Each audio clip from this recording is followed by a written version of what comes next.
CRPF जवान राकेश्वर सिंह मनहास को नक्सलियों ने गुरुवार 8 अप्रैल को रिहा कर दिया। बीती 3 अप्रैल को छत्तीसगढ़ के बीजापुर में हुए नक्सली हमले के दौरान नक्सलियों ने उन्हें अगवा कर लिया था।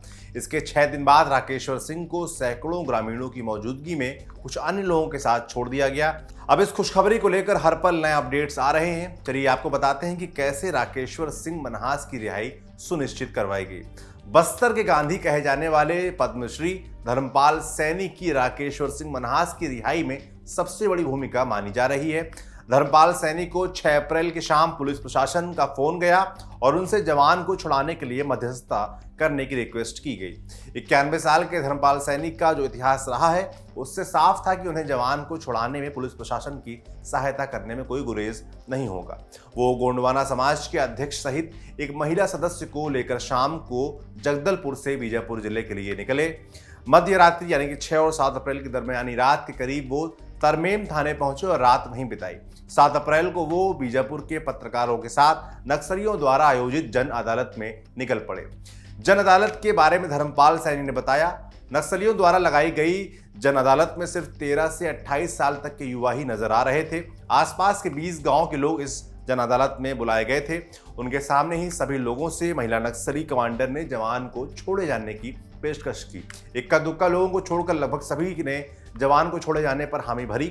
नक्सली कमांडरों ने ग्राम वासियों की मौजूदगी में ही मध्यस्थता दल को जवान को सौंप दिया।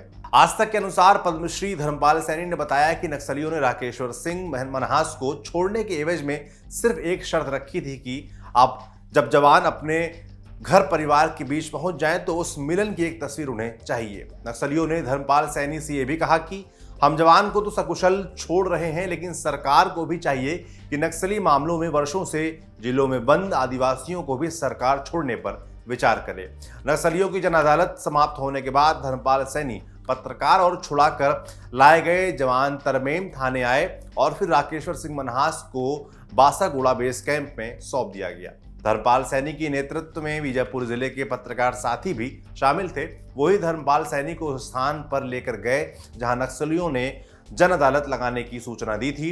इन पत्रकारों के बारे में हम पहले ही एक स्टोरी कर चुके हैं। बीजापुर के पत्रकारों ने कहा कि ये पहली दफा नहीं कि नक्सलियों ने किसी जवान को बंधक बनाया हो। इससे पूर्व भी कई ऐसी वारदातें हो चुकी हैं जिसमें स्थानीय पत्रकारों ने मध्यस्थता टीम या स्वयं जाकर जवानों को छुड़ाया है। अब जानते हैं कौन है ये धर्मपाल सैनी। जैसा हमने शुरुआत में बताया कि धर्मपाल सैनी का जो इतिहास रहा है उससे साफ था कि उन्हें जवान को छुड़ाने में पुलिस प्रशासन की सहायता करने में कोई गुरेज नहीं होना था। तो आइए फटाफट जान लेते हैं हमने ऐसा क्यों कहा था। दरअसल धर्मपाल सैनी अपने क्षेत्र में अपने द्वारा किए गए सामाजिक कार्यों के लिए बहुत फेमस हैं, सम्मानित हैं और उनका यह सम्मान नक्सलियों तक भी प्रसारित है। उनकी उम्र और उनका अनुभव भी उनके प्रति लोगों के सम्मान को बढ़ाता है। अपने इन्हीं कार्यों के लिए 1992 में वो पद्मश्री से भी सम्मानित हो चुके हैं। कुछ खबरें ये भी कह रही हैं कि खुद छत्तीसगढ़ के मुख्यमंत्री भूपेश बघेल ने धर्मपाल सैनी से मध्यस्थता करने का अनुरोध किया था। धर्मपाल सैनी सबसे ज्यादा बालिकाओं और महिलाओं के लिए किए गए अपने काम के लिए जाने जाते हैं। हालांकि वो बस्तर के मूल निवासी नहीं हैं और मध्य प्रदेश के धार जिले से आते हैं, लेकिन बस्तर में अब उन्होंने आधी सदी के करीब का समय गुजार लिया है। आचार्य विनोबा भावे के शिष्य रहे धर्मपाल सैनी ने इस इलाके की एजुकेशन और एथलेटिक्स में वो कमाल का काम किया है और अकेले के दम पर बस्तर की लड़कियों का जीवन संवार डाला है।